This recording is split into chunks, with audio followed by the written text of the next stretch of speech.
Jesus Nazareno, awit at papuri, alay namin sa'yo. Dinggin ang dalangin at pagsamo ng bayan mo. Viva poong Jesus Nazareno.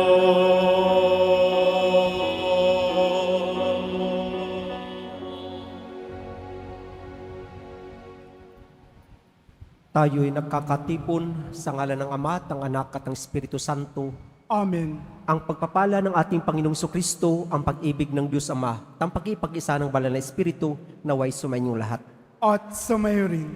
Maligayang pagdalo sa ating banal na pagdiriwang, mga kapatid.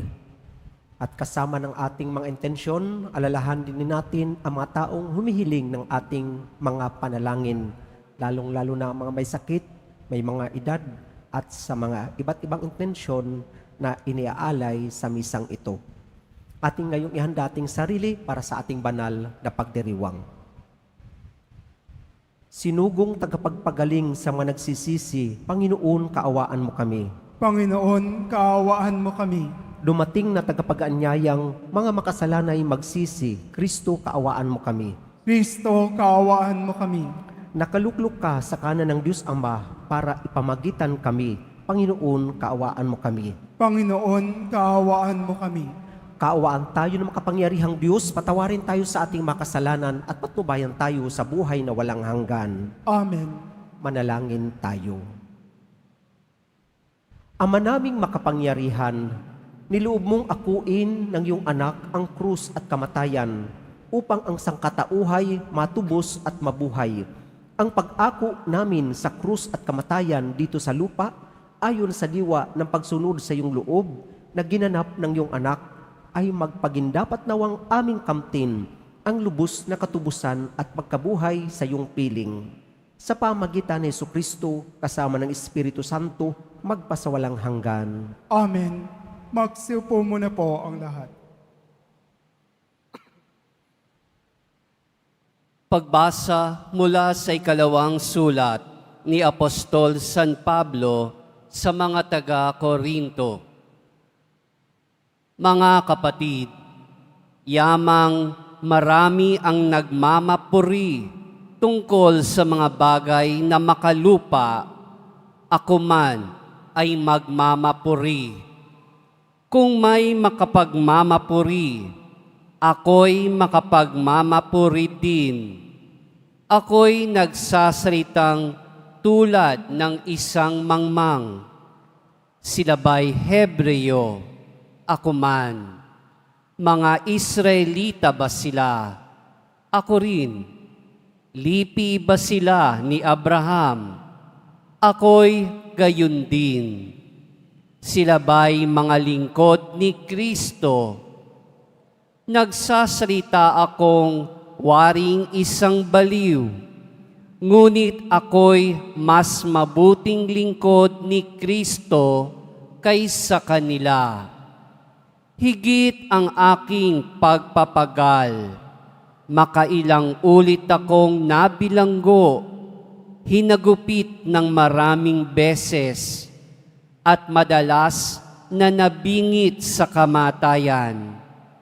Makalima akong tumanggap ng 39 na palo mula sa mga Hudyo. 3 ulit kong naranasang hagupitin ng mga Romano at minsang binato. Makaitlo kong naranasang mawasak ang barkong sinasakyan at minsay maghapot magdamag akong lulutang-lutang sa dagat.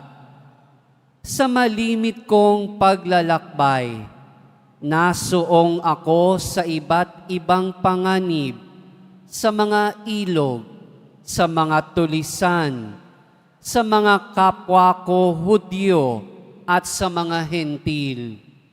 Mga panganib sa lungsod, sa ilang, sa dagat, sa mga mapagkunwaring kapatid. Naranasan ko rin ang labis na hirap at pagod.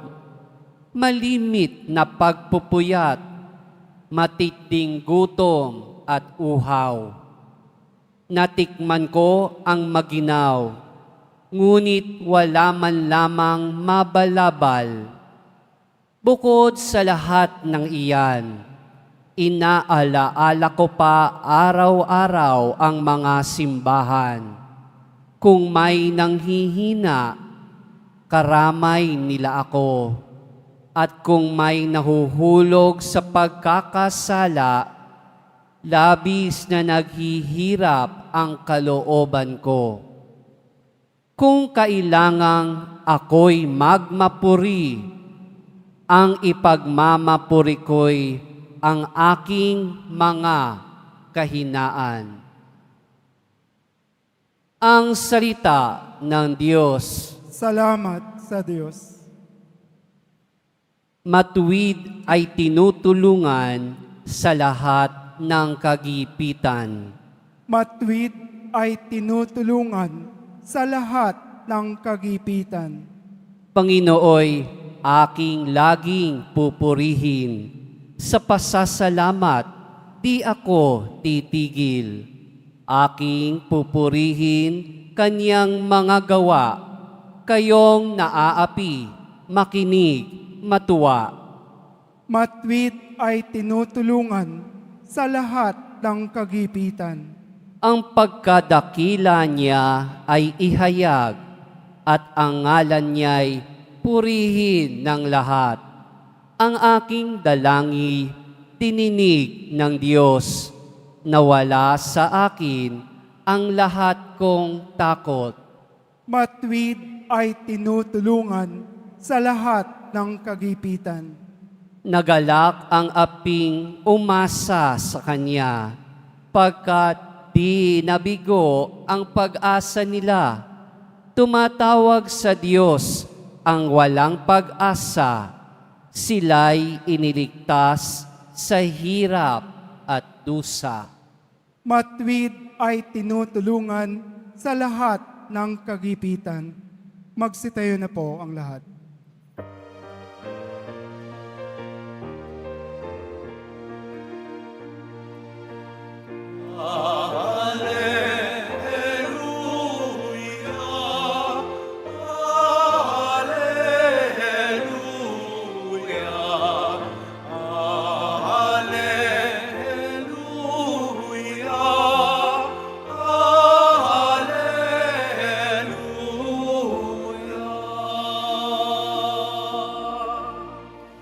Mapalad ang mga dukha na tanging Diyos na lumikha, ang pag-asa at adhika.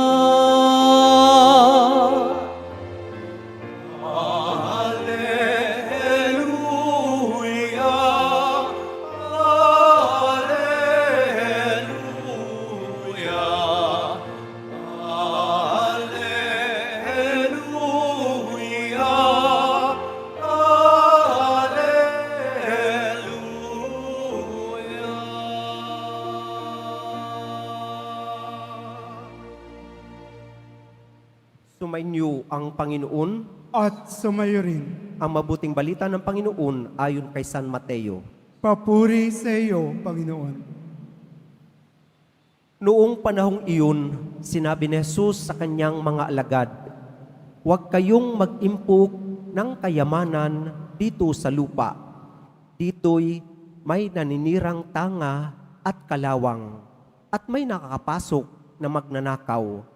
Sa halip, impokin ninyo ang mga kayamanan sa langit.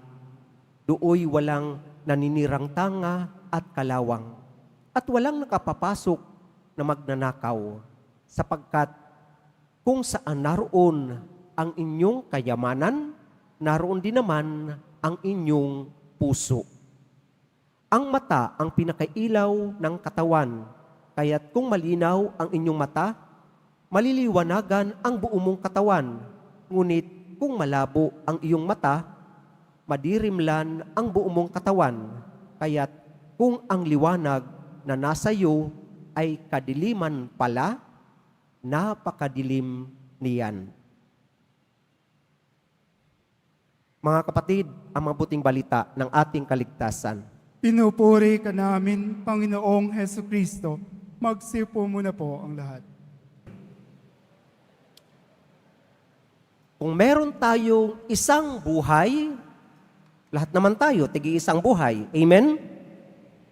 Kung meron tayong isang buhay, kanino natin ito ibibigay? Kanino natin ito ilalaan? At paano natin ito gugugulin? Ibig sabihin, lahat tayo merong isang buhay.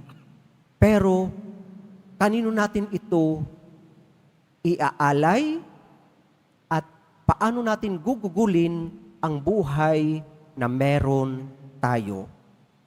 Ang sabi ng ating Panginoong Jesucristo sa ating Ebanghelyo, huwag kayong mag-impok ng kayamanan dito sa lupa. Dito'y may naninirang tanga at kalawang at may nakapapasok na magnanakaw. Sa halip, impukin ninyo ay mga kayamanan sa langit.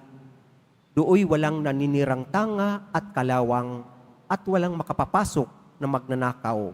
Sapagkat kung nasaan naroon ang inyong kayamanan, naroon din naman ang inyong puso. Sige po. Tayo ba ay nagtatrabaho lang para maghanap ng material na bagay? At kung ibibigay ba natin yung 24 hours natin para sa pagtatrabaho, para mas maraming kita? Dapat bang pag-alaya ng buhay ang ginagawa natin? Hindi sinasabi na hindi mahalaga yung material na bagay. Wala pong sinasabi doon ang Panginoon. Pero alam natin na may mga tao na uubusin ang kanilang buhay, panahon, talino at lakas sa paghanap buhay. Na bandang huli, kapos at kulang. Merong isang tao na nung meron siyang pinahawak siya ng pera,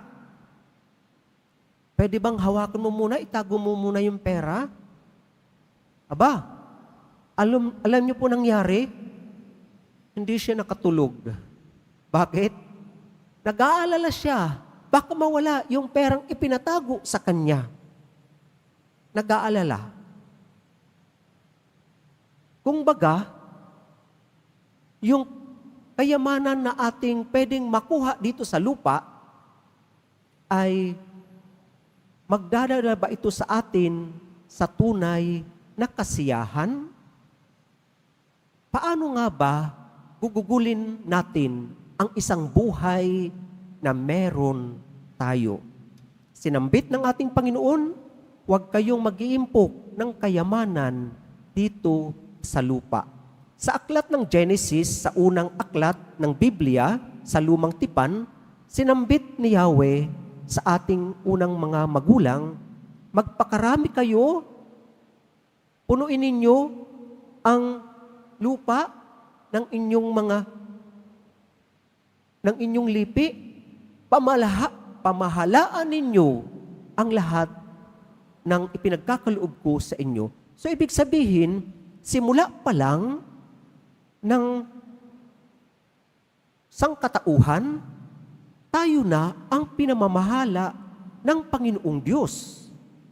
So ibig sabihin, opo, magtatrabaho tayo, pero gagawin nating mainam ang ating buhay at maging ang ating sambayanan. Ang pagiging manggagawa ay hindi lamang paghahanap ng mga kayamanan o pag-iimpok ng material na bagay na pwede pang ikalimot ng pananampalataya, kalimutan ang kapwa, maging ang sarili.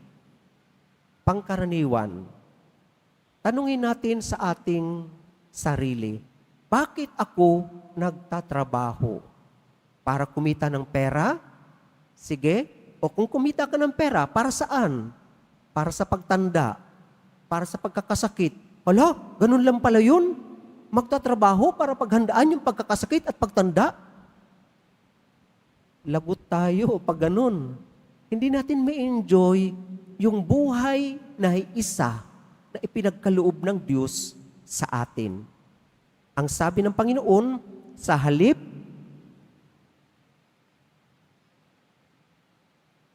impukin ninyo ay mga kayamanan sa langit.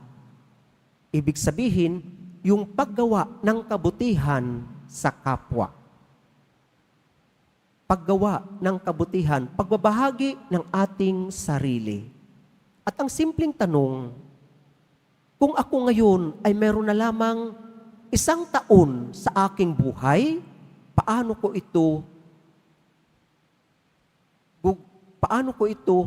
ibibigay o paano ko ito bibigyang buhay sa ngayon? Di po ba kapag kulang na tayo sa panahon, nagkakraming na tayo. Nagkakraming, nagmamadali na. Halimbawa sa estudyante, naku, nandyan na si sir, nandyan si ma'am, mag-aaral, in 5 minutes gusto niyang makuha lahat, maintindihan, ma-memorize yung kanyang pinag-aaralan. At kung baga, ganun ba ang gagawin natin kapag meron ng pagsusulit ang Panginoon sa atin, magmamadali tayo na gawin kung ano ang pinakamahalaga sa atin? Saglit po. Magbibilin po muna ako sa aking mga mahal sa buhay. Magpapaalam po muna ako. Ang teacher magsasabi, sorry, time is up. Finish or not finish, pass your paper. Ganon. So mga kapatid, paano natin gugugulin ang ating buhay dito sa lupa? Tayo ba ay magtatrabaho para sa kabutihan ng ating pamilya, ng ating kapwa, ng ating pamayanan, at ng ating sarili? Ang paghahanap ng material na bagay, hindi po masama. Pero kung ito naman ang mahalaga na kakalimutan na ang Panginoon, kakalimutan na ang kapwa, maging ang pamilya, maging ang sarili papabayaan, mali na po yun. Maling-mali. Bakit? Aalagaan natin ang ating sarili. Sabi nga, we have only one vehicle, and that is our body. Alagaan natin. Health is wealth. Pag ayaw nyo maniwala, sorry. Pumunta po tayo sa National Orthopedic Hospital. Malapit lang po yun, sa Banawi lang.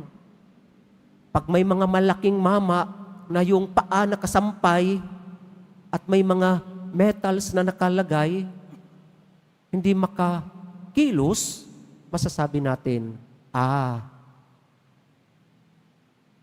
may kayamanan ako, yung aking health, yung aking kalusugan.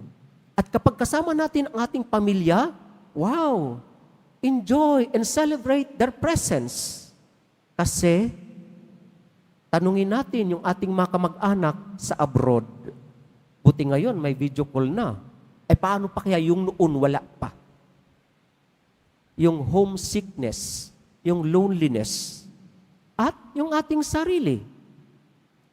Pag tayo ay nakapagtrabaho, mayaman tayo. Kaya dapat punong-puno tayo ng pasasalamat sa Diyos. May panahon tayong makagawa ng kabutihan sa kapwa, magawa ng mainam ang ating trabaho. Mga kapatid, opo, ang material na bagay, mahalaga po. Pero hindi po ito ang pinakamahalaga sa mundo. Isipin natin na ang lahat ng pinanggagalingan ng biyaya ay ang Panginoong Diyos. Amen? Hanapin mo muna ang kaharian ng Diyos at ang lahat ay pagkakaloob sa iyo. Seek first the kingdom of God, and all these things shall be added unto you. Ang Diyos ang pinagmulan ng lahat ng biyaya. Hanapin natin siya, ang kanyang kaharian. At magpasalamat tayo kung tayo nakakapagtrabaho, gumagawa, pero hindi walay doon ang paggawa ng kabutihan. Mga kapatid, opo, ang kayamanan ay hindi nangangahulugan ng kasiyahan. Makipag-usap tayo sa taong pinakamayaman. Tanungin natin kung masaya ba sila. Ang sigurado, alam natin, busy sila. Walang panahon. Paano kaya yung kanilang pamilya? Paano kaya yung kanilang sarili? Paano kaya yung kanilang pananampalataya? Mga kapatid, opo, ang ating Panginoong Diyos ay nagpapaalala sa atin, huwag kayong mag-impok ng kayamanan dito sa lupa. Dito'y may naninirang tanga at kalawang at may nakapapasok na magnanakaw. Sa halip, impukin ninyo ay ang mga kayamanan sa langit na hindi mananakaw, hindi masisira. Ang sabi po ni Saint Mother Teresa of Calcutta, yung foundress ng mga Missionaries of Charity, dito po sa may Tayuman, only one life. It will soon be past. Only what is done for Christ will last. Only one life. It will soon be past. Only what is done for Christ will last. Kung meron tayong isang buhay, paano natin gugugulin ang buhay na ipinagkaloob ng Diyos sa atin? Kung meron tayong isang pagkakataon na maging masaya sa buhay, paano natin ibibigay ang ating buhay?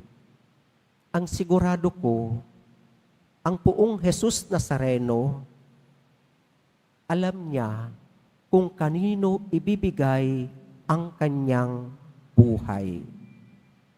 Ibinigay niya ang kanyang nag-iisang buhay sa bawat isa sa atin. Ibinigay niya ang nag-iisa niyang buhay sa pagmamahal sa bawat isa sa atin na alangan, hamak, at di karapat-dapat pagbigyan ng pagmamahal. Ang poong Jesus Nazareno, Panginoon natin, alam niya na ang kanyang buhay, nag-iisa, pero inialay niya sa atin. Pagsasabi na ang kanyang kayamanan ay ang kanyang mga mananampalataya, ang mga taong kanyang pinag-alayan, ang mga taong kanyang binigyan ng pagmamahal. Tanungin natin ang mga magulang kung paano nila natagpuan ang kasiyahan, hindi sa material na bagay, kundi sa pag-aalay ng buhay para sa kanilang mga anak. Mga kapatid, opo, kung meron tayong isang buhay, ibibigay ba natin ito sa paghahanap ng material na bagay o sa paghahanap na masunod ang kalooban ng Diyos at mag-impok tayo ng kayamanan para tayo'y mamuhay sa kanyang kaharian sa langit? Magsitayo na po ang lahat.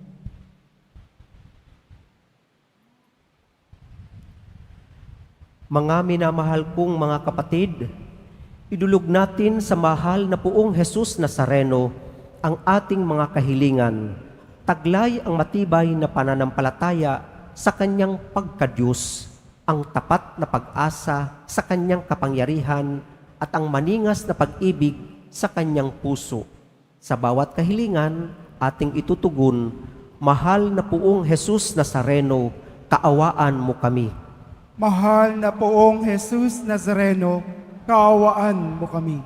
Upang ay Eucharistia na ating tinatanggap sa komunyon at inihahandog sa misa bilang alaala ng mga hirap ng mananakop ay magdulot sa atin ng wagas na pagmamahal sa Diyos at sa kapwa.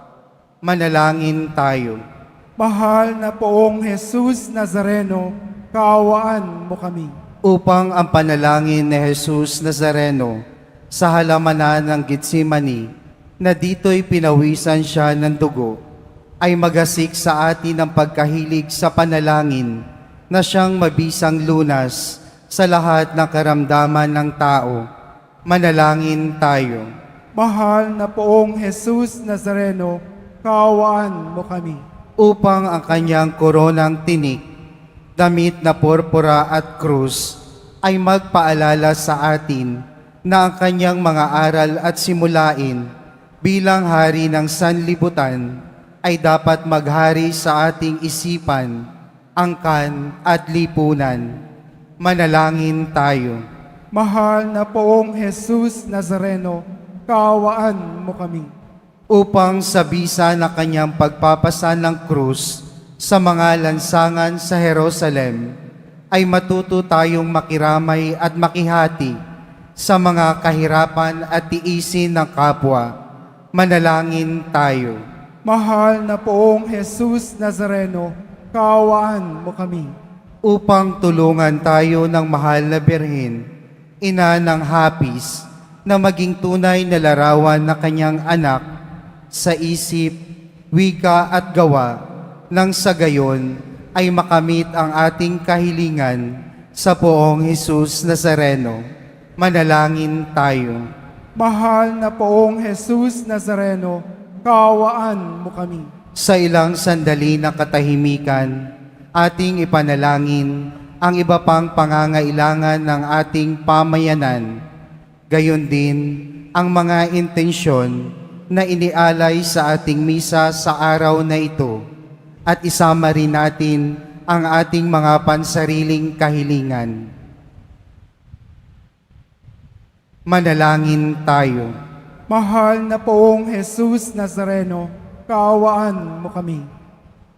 Ama naming mapagmahal, nahayag sa salita, gawa, buhay at kamatayan ng iyong anak na ang Diyos ay pag-ibig.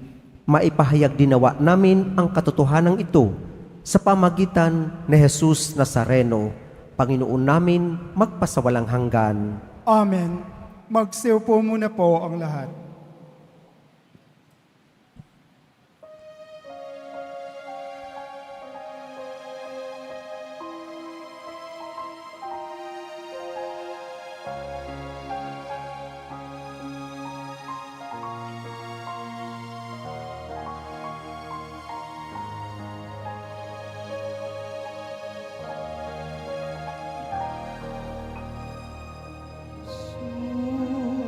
Nazareno, anak at tinapay, sa tanan ay nagbibigay buhay, biyayang kaloob mo ay aming inaalay, aming hiling pagpapalat, buhay na dalisay. Pagpapalat, buhay na dalisay.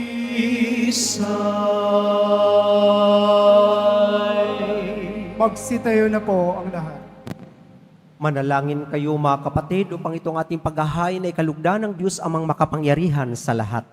Tanggapin nawa ng Panginoon itong paghahain sa iyong mga kamay, sa kapurihan niya at karangalan sa ating kapakinabangan at sa buong sambayanan niyang banal.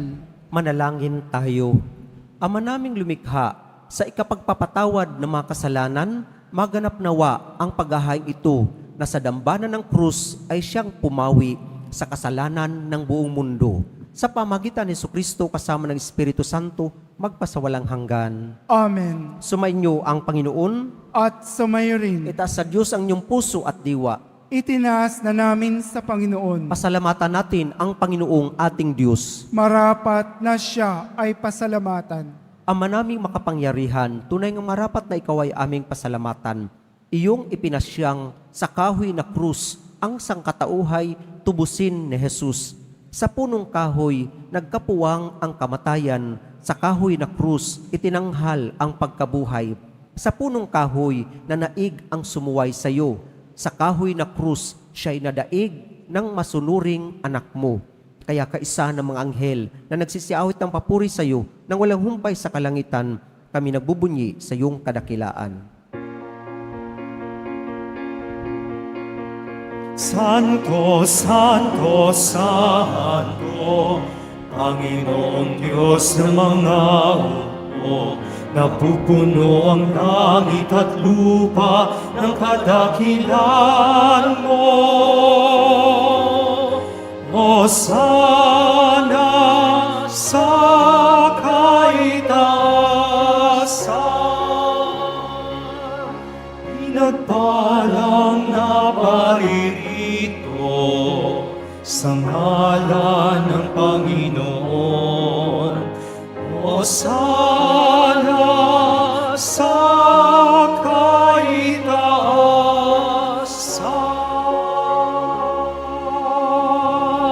Magsilod po ang lahat. Ama naming banal, ikaw ang bukal ng tanang kabanalan. Kaya't sa pamagitan ng iyong Espiritu, gawin ng banal ang makalob na ito upang para sa amin maging katawan at dugo ng aming Panginoong Hesukristo. Bago niya pinagtiisa ang kusang loob na maging handog, hinawakan niya ang tinapay, pinasalamatan kanya, pinaghati-hati niya yun, iniabot sa kanyang mga alagad at sinabi, "Tanggapin ninyong lahat ito at kanin. Ito ang aking katawan na ihahandog para sa inyo."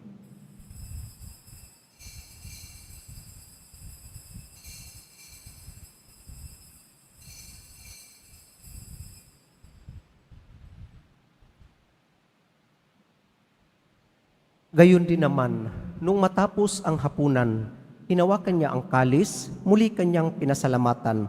Inabot niya ang kalis sa kanyang mga alagad at sinabi, "Tanggapin ninyong lahat ito at inumin, ito ang kalis ng aking dugo, ng bago at walang hanggang tipan. Ang aking dugo na ibubuhos para sa inyo at para sa lahat sa ikapagpapatawad ng mga kasalanan. Gawin ninyo ito sa pag-alala sa akin."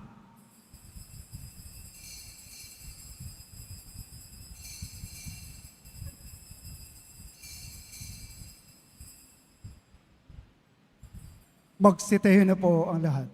Ipagbunyi natin ang misteryo ng ating pananampalataya. Si Kristo ay namatay, si Kristo ay nabuhay, si Kristo ay babalik sa wakas ng panahon. Ama, ginagawa namin ngayon ang pag-alala sa pagkamatay at muling pagkabuhay ng iyong anak. Kaya't iniaalay namin sa iyo ang tinapay na nagbibigay buhay at ang kalis na nagkakaloob ng kaligtasan. Kami nagpapasalamat dahil kami iyong minarapat na tumayo sa harap mo para maglingkod sa iyo. Isinasamo namin kaming magsasalo-salo sa katawan at dugo ni Kristo ay mabuklod sa pagkakaisa sa pamagitan ng Espiritu Santo. Ama, lingapin mo ang iyong simbahang laganap sa buong daigdig. Puspusin mo kami sa pag-ibig. Kaisa ni Leon na aming Papa at ni Jose na aming Obispo at ng Tanang Kaparian.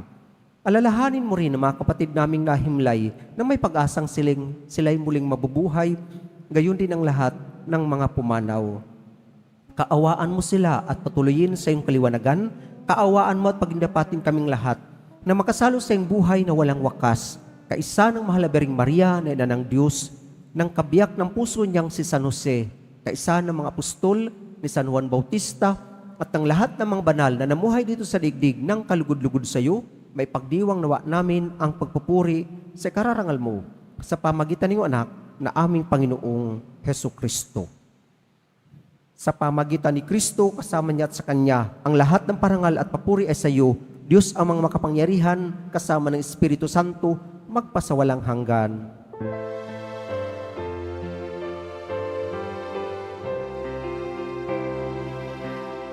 Amen. Amen.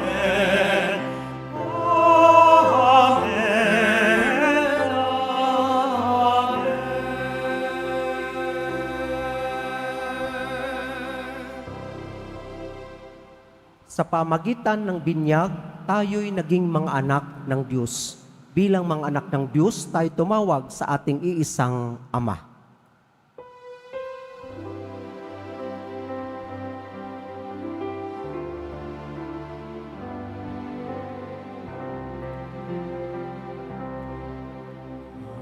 Ama namin, sumasalangit ka, sambahin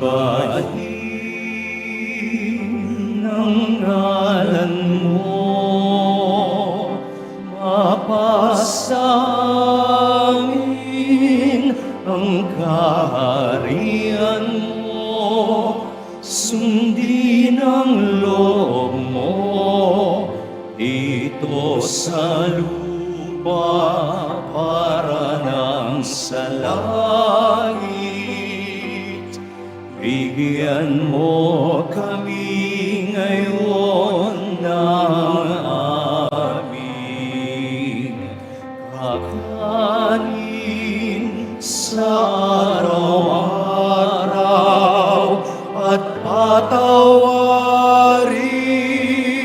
mo kami sa aming mga sala para ng pagpapatawad namin sa nagkakasala sa amin, at huwag mo kaming ipahintulo sa tukso, at iadya mo kami sa lahat ng masama.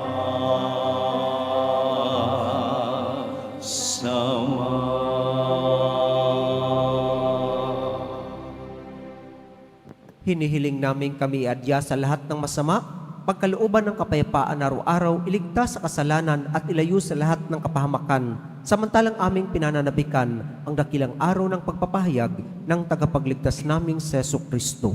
Sapagkat iyo ang kaharian at ang kapangyarihan at ang kapurihan magpakailanman. Amen.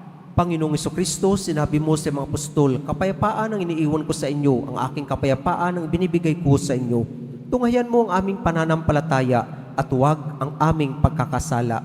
Pagkalooban mo kami ng kapayapaan at pagkakaisa ayon sa iyong kalooban, kasama ng Espiritu Santo, magpasawalang hanggan. Amen. Ang kapayapaan ng Panginoon naway laging sumainyo. At sumayo rin. Mga kapatid, ating ibigay ang kapayapaan sa bawat isa.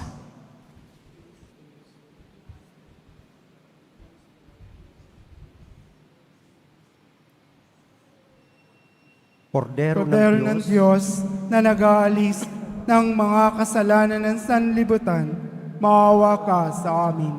Kordero ng Diyos na nag-aalis ng mga kasalanan ng sanlibutan, maawa ka sa amin. Kordero ng Diyos na nag-aalis ng mga kasalanan ng sanlibutan, ipagkaloob mo sa amin ang kapayapaan. Magsilod po ang lahat.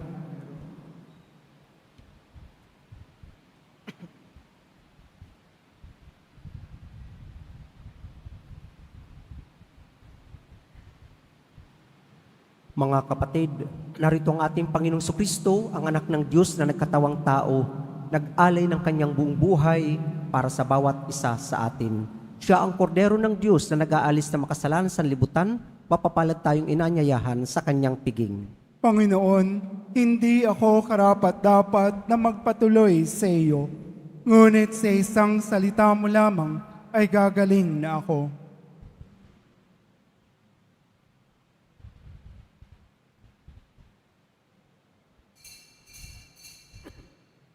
Para sa lahat ng tatanggap ng banal na komunyon, sasagot po tayo ng Amen pagkasabi ng pari o ng lay minister ng katawan ni Kristo at isubo agad sa bibig bago malis sa harapan ng pari o lay minister.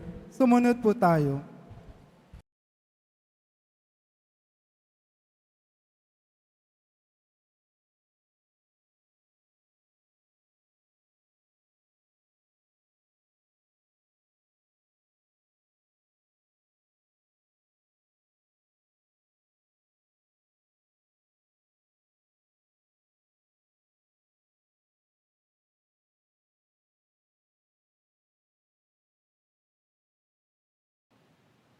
Manalangin tayo. Panginoong Hesukristo, kaming nagsalo-salo sa banal na pakikinabang ay nakikiusap sa iyo na ang mga nasagip ng kahoy na krus na nagbibigay buhay ay iyong ihatid sa pagkabuhay sa kaluwalhatian, sapagkat ikaw ang Panginoon magpasawalang hanggan. Amen. Sumainyo ang Panginoon. At sumayo rin. Mahal na Poong Jesus Nazareno, inihayag mo sa pamagitan ng krus ang walang maliw na pag-ibig ng Diyos sa sangkatauhan. Pakinggan mo ang kahilingan, lalo na para sa mga nangangailangan ng iyong tulong at awa.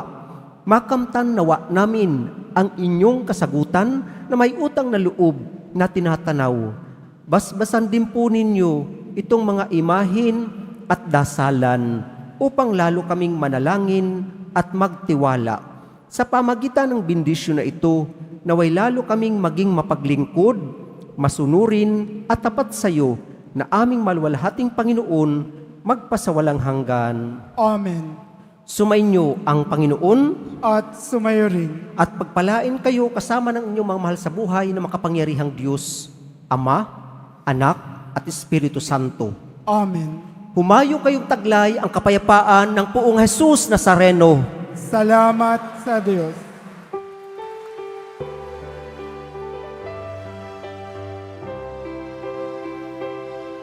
Nuestro Padre Jesus Nazareno, sinasamba ka namin, pinipinto ka namin, aral mo ang aming buhay at kaligtasan. Nuestro Padre Jesus Nazareno, iligtas mo kami sa kasalanan. Ang krus mong kinamatayan ay sagisag ng aming kaligtasan.